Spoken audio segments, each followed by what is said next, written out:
Hi, this is Scott, Kilo Sierra 6, Delta Alpha Yankee, and for today's video, we're going to be talking about the hot topic out of Dayton this last weekend, and especially for our little slice of the amateur radio community, and that is the Icom IC-T10 HT. This one caught my interest immediately. I didn't know this was coming up. I caught it just kind of perusing some Dayton videos from other radio channels. And as soon as I saw it, I perked up immediately, and that's all I could do for a couple hours yesterday morning was just start pouring through videos, grabbing PDF files, every bit of specifications I could find on this thing to get a handle on what we've got, what it's going to cost, what it's like, what it's up against, the whole thing. And I found some interesting things, and there's some very good news, and then there's some news that I guess I could say is quizzical. They've made a couple of odd moves that I got to take note of. But I perused the specifications. So let me give you the basic upshot of the specifications and see if this sounds familiar to you. So what you have here is a basic analog dual band HT, no digital capability. It's 2 meters, 70 centimeter, 5-watt channel output. 200 memory channel capacity, although they say 208, they have 2 call channels and 6 edge band channels, but as far as programmable stuff you can mess with, 200 channels. So dual band analog HT, 200 channels, 5-watt output, direct conversion receiver, weather protection and shock resistance. That sounds almost exactly like a Yaesu FT65. So my first thought as I'm watching these videos roll out is this is Icom's response to the FT65, which is admittedly a very popular radio. For Yaesu, it's done very well. It's a good performer. It's got a couple of wrinkles, and this is where I kind of start talking about how Icom has sort of done a little better, and maybe that might contribute to the price. More on that later, though. But one of the first things I noticed is in terms of weather resistance. Now, both are mill standard 810 shock resistant, so it's an equal match there. 5-watt output equal match, 200 channel capacity equal match, dual band equal match. But weather resistance, this is IP54, which means it's a radio you can take out in the rain. It's splash resistant. The T10, however, is IP67. That is submersible. So you can take that to a depth of 1 meter for 30 minutes and have no water intrusion into the case. And that also applies to dust intrusion as well, although that's a different test. But something, okay, there's a step up. So we've got basically what an FT65 will do, which I'm already a big fan of, but it's got better weather protection. Then the next thing I noticed was one of my major complaints with the FT65 always has been, I mean, it's not huge, I can live with it, but I don't like the fact that in order to change the channels on the 65, you have to take the radio out of the pouch and hit the up-down arrows in order to change channels. I happen to be a big fan of independent channel and volume control knobs on the top of the radio, whether they're stacked or side by side. I like to be able to adjust the volume and the channel selection from the pouch at the top of the radio. That's always a plus. So that they've apparently incorporated this on the T10, so that's a big step up. So we've got better weather resistance than the FT65. We've got the independent volume and channel control knobs on the top of the radio. Excellent. Although I will say, when it comes to the T10, once you take that side cover off to put a speaker mic on, it's IP54 at that point, because they don't have a sealed, well, they have a sealed connection, but it's not screwed in like the cover is. So I doubt that it's going to maintain IP67 with that on there. A Yaesu VX6, however, will maintain its IP67, but that's getting too deep into the weeds. So let's get back to the review. So we've got basically an FT65, but better weather protection, and got those coveted volume and channel control knobs on the top of the radio. Let's talk about receivers. The receivers are the same. They're direct conversion. Now, when people hear direct conversion receiver, they tend to think Baofeng, and they tend to think some of the cheap Chinese radios that have a bad reputation for having poor front ends And if you hear that snoring in the background right away, that's Ham Dog. I've got a big 67-pound English Bulldog over there that's decided to make a bunch of noise. Dream happy dreams, boy. Okay. He'll just lull us to sleep. How about that? So, back to the review. Where was I? Oh, we were talking about receivers. So direct conversion, like I said, is generally associated with your cheaper Chinese radios and cheaper radios in general.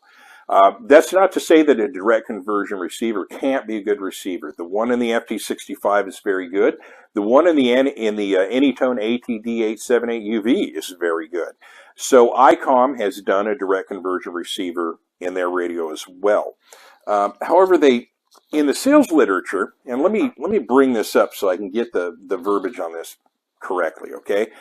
They use a very odd way of trying to promote the direct conversion receiver as something actually special. So let's see what we got here. It says a direct conversion receiver, or I'm sorry, direct conversion system eliminates IF stages. Now, I don't know what IF stages are. What I'm thinking here is that's kind of a lawyer way of saying our direct conversion receiver eliminates, I don't know, some interference of some kind.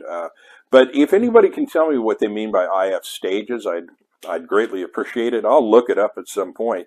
But I think we all know that of the receiver types, your double conversion and like in the case of the FT65, they have a double and a triple conversion, super heterodyne receiver system. That is generally a better receiver, and in your higher end radios you'll see that.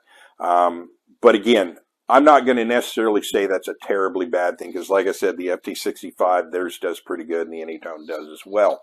So what we have in a nutshell here is we basically have an Icom radio that's sort of in the land of where the FT65, kind of in between the FT65 and the FT or the VX6, kind of in that range. So what's going to be important here is if we're swimming in the same waters as the FT65, are these upgrades, the IP67 and the extra knob, are they compelling enough improvements to justify a higher price? And if so, what is that? And right away I'm thinking the Icom's going to be more expensive. But at this point yesterday, I didn't have that information in hand. I didn't know how much is this thing actually going to cost. And then when I heard, I kind of went, what? The MSRP on this radio is $260. Again, for reference and scale, the FT65 is $89. So for that 2.5 times price difference, you're getting upgraded weather protection, okay, and you're getting that extra knob. Now, for me, I'll say this. The second the T10 becomes available, I'm buying one, and I'll probably end up buying two. But that's because I'm kind of a connoisseur of certain specifications, and I'm willing to pay sometimes excessive amounts of money to get exactly what I want. Now, this thing isn't exactly what I want, but it's pretty damn close to what I want. So I'll pay the toll on this thing. And by the way, the street price is a little different. Gigaparts and Ham Radio Outlet are both listing this thing for $239. So $239. It's not far off, I will remind you, from a Yaesu VX6. So I already have a VX6. I have another VX6 on the way. And as I just stated, I'm getting a T10 or probably two because I'm looking for certain specifications in a radio and I'm willing to pay that money. But I'm not your average consumer. Your average consumer that's driven almost entirely by the price of the product versus the features they receive, if you put both of these radios up in front of them and they don't have any very specific standards they have to meet, and they got enough money to buy one of these or one of these, and in between is that Icom. Okay, so you're going to tell them the Icom is going to give you what this $89 radio will do plus a little bit more, but I'm going to charge you 2.5 times more. Or you compare it against this radio, and I'm going to say, we're going to charge you the same price as this radio, but it's not going to be a tri-bander like the VX6. It's not going to have a double conversion super heterodyne receiver. It's not going to have wide range receive. It's not going to be able to pick up shortwave. There's a lot of things that the T10 is not going to be able to do that the VX6 will. that's going to be a hard sell for some folks. So I'm not saying that the price is going to be such that the radio is going to be a dud. It's going to be a good radio. And it's already, just based on the specifications of what I know about Icom, it's already a good radio. And don't confuse me, I am genuinely looking forward to seeing this radio come out. And I can't wait to buy one. But will it have the mass appeal of something like an FT65? And this is where I think Icom might have made a mistake here. But I do know as a manufacturer myself that sometimes things cost what they cost. Based on the way your company is structured, based on the kind of equipment that or the components that you buy, your stuff just tends to be more expensive. But I also know that sometimes people can they can fall under the influence of breathing their own farts a little too much, and they think they're a little better than they actually are. Or they think their brand is respected more than it actually is. And this is kind of a delicate time for Icom. They had a bit of an embarrassment off of that ID52A launch, and they don't have a lot of HTs in their stables. So I'm really wondering what their line of thinking is on this. If they were trying to compete with the FT65, they should be closer. Now, what would I think would be a reasonable price based on the fact that it's basically a 65 with some upgraded features? I think 150 to 175 would be reasonable. But taking it to almost 250 that's a bit. I'm going to do it though, and I could easily be proven wrong. And I can be proven wrong simply by just driving across town and seeing the number of people that drive BMW automobiles. It's stunning how many people are willing to pay that much for those cars. And I say this because I own BMWs. My wife, that's all she drives, and that's all she's ever wanted to drive, and that's all. And so I spoil her, but I'm fully aware BMWs are a problem. If you're a BMW owner, I'm sorry, but you know what I'm talking about when you go to get that car serviced. They are expensive, and a lot of it has to do with there's a certain cachet around their brand. Go to Germany, BMWs aren't that special. They're just another domestically produced automobile. Same with Mercedes. But over here, man, people really get into that whole German engineering thing. And Icom kind of has that same vibe.